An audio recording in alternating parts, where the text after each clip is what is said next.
I'm going to play you a sound. My girl, I heard it through the grapevine. Ain't no mountain high enough. Reach out, I'll be there. What's going on? You know all of those songs. You have heard them your entire life. They were sung by the most famous voices of the 20th century. Marvin Gaye, The Temptations, The Four Tops, The Supremes, Stevie Wonder. The same man played the bass on all of them. The same man played the bass on 23 #1 hits on the Billboard Hot 100 and another 56 #1 hits on the R&B chart, more than any other bass player who has ever lived. Billboard says he played on 95% of every record Motown released between 1962 and 1968. He died broke and forgotten in 1983 at the age of 47, and almost nobody outside of bass players knows his name. His name is James Jamerson, and the way Motown treated him in the last year of his life is one of the most disgraceful stories in the history of popular music. Stay with me, because this isn't a story about a session musician. It's a story about what happens when the people you make rich decide they don't owe you anything. He was born on Edisto Island, a small island off the coast of South Carolina, in January 1936. He had a hard start. As a kid, he was in a bicycle accident, bad enough that he spent a year in a wheelchair.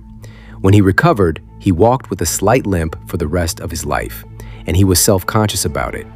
In 1954, when he was 18, his mother moved them both to Detroit. He picked up the upright bass at Northwestern High School. Within a few years, he was the best young bass player in the Detroit jazz clubs. And in 1959, a man named Berry Gordy opened a recording studio in a converted house at 2648 West Grand Boulevard. He called it Hitsville, USA. He needed a house band. He hired Jamerson. The studio they recorded in was a cramped basement room they nicknamed the Snakepit. It was where the Motown sound was made, and Jamerson was its heartbeat. He played day sessions and jazz clubs at night. He used a beat-up 1962 Fender Precision bass with a sunburst finish, and he carved the word funk into the neck with a ballpoint pen. He never cleaned it. He almost never changed the strings. His line was simple: the gunk keeps the funk. And here's the part bass players still talk about. James Jamerson played most of those impossibly intricate bass lines with one finger, the index finger of his right hand. He nicknamed it the hook. Generations of bass players have tried to copy his lines with all four of theirs and failed. Berry Gordy knew exactly what he had. Gordy called him a genius on the bass, an incredible improviser, somebody I always wanted on my sessions. He valued him so much that he eventually pulled Jamerson off the road and put him on a salary of $1,000 a week, about $9,000 a week in today's money. A comfortable life, a house, a wife, 4 kids. There was only one problem. Nobody outside that basement knew Jamerson existed. Because here's the thing the Motown machine was built on. Motown did not credit its session musicians on its records, not on the labels, not on the sleeves.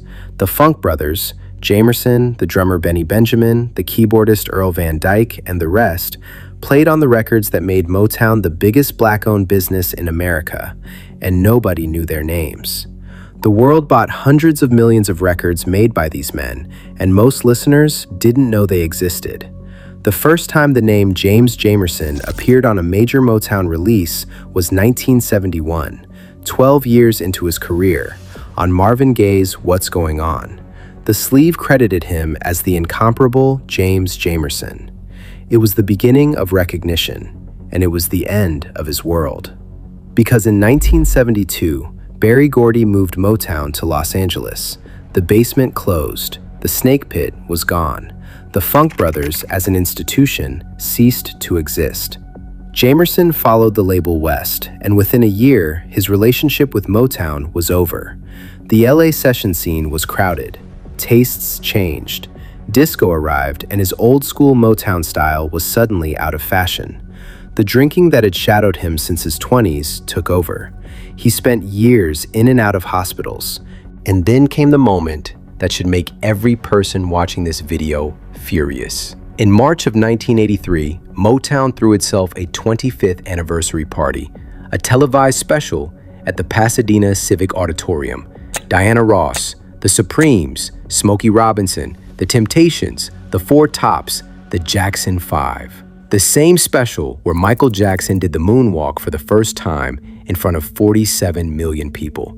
A celebration of everything Motown had built. Nobody invited James Jamerson. Not Berry Gordy, not a single artist whose career he had played a hand in making.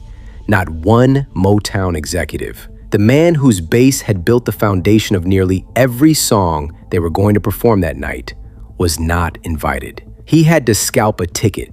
He was denied backstage access. He sat in the back of the auditorium and watched a parade of stars perform his work to 47 million Americans. And he watched it as a paying ticket holder. Months later, his bass was stolen. The funk machine, the instrument with funk carved into the neck that had played on more hits than the Beatles, Elvis, the Rolling Stones, and the Beach Boys combined. According to the men who knew, it has never been found. On August 2nd, 1983, 3 months after that anniversary special aired, James Jamerson died in Los Angeles. He was 47 years old. The cause of death was cirrhosis of the liver, heart failure, and pneumonia.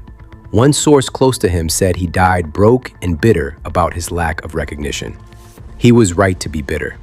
In 2000, 17 years after his death, James Jamerson was inducted into the Rock and Roll Hall of Fame. In 2002, the documentary Standing in the Shadows of Motown finally told the Funk Brothers' story to the world. In 2004, the band collectively received the Grammy Lifetime Achievement Award. In 2020, Rolling Stone magazine ranked him the #1 bass player who has ever lived. He didn't live to see any of it. The man who built the foundation of the most beloved music of the 20th century died forgotten. 3 months after his own label staged a celebration of his work and didn't let him backstage. The next time you hear My Girl or Ain't No Mountain High Enough or What's Going On, listen for the bass. Not the words, the bass. That heartbeat under the melody is James Jamerson, played with one finger on a stolen instrument that has never come home. You know his work. You have heard it your whole life. You know his name now too. If this story moved you, stay with us. There are more lives like his here, the voices and the instruments behind the music you grew up on, and the people who were never told.